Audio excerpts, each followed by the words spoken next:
Hi guys, it's Jeanette. Today we're going to be talking about PSA, or public speaking anxiety.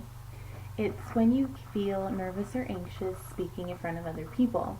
Some things you need to remember about PSA is that it's not just emotional feelings that you have.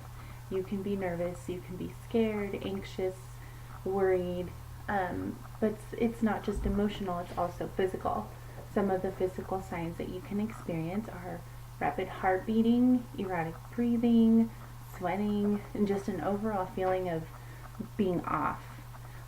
There is a more general term that can be used, kind of an overall blanket of PSA, which is called CA, or communication apprehension, which is more just a fear of speaking in front of people or thinking about speaking in front of people or even a single person.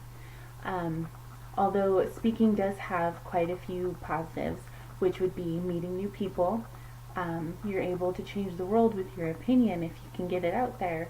And once you're done, you do have such a big boost of self-esteem knowing that you've done it and you've gotten your point across. You can control your nerves. There are several ways that you can do this. You can, in severe cases, see a counselor.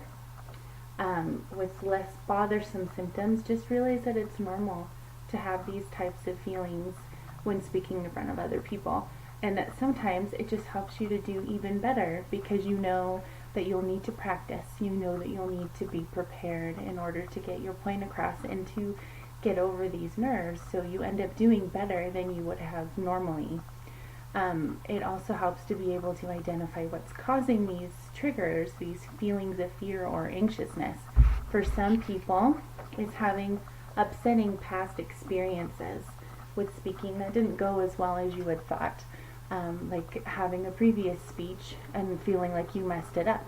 Although it may not have been as noticeable to others, the feeling that you had when you finished it could have left such a very bitter taste in your mouth, made you feel embarrassed and not wanting to do it again. For some people, they're afraid that they're going to be judged, and that's an honest fear, of being evaluated on what they're saying and how they're saying it.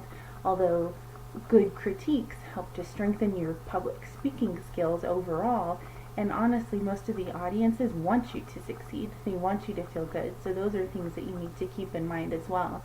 And most of the audience doesn't actually notice as much as you feel like they do when you're doing your speeches. Other times, people are afraid that they're the center of attention, and a lot of people don't like to be the center of attention. They have no problems doing things by themselves, singing, speaking, being silly, but then when you put them in a more upfront situation, it's hard for them to do that, and it's a valid fear that people have. One way to get over that is to just think of it as not like you're performing, but that you're speaking as a group with your group of friends.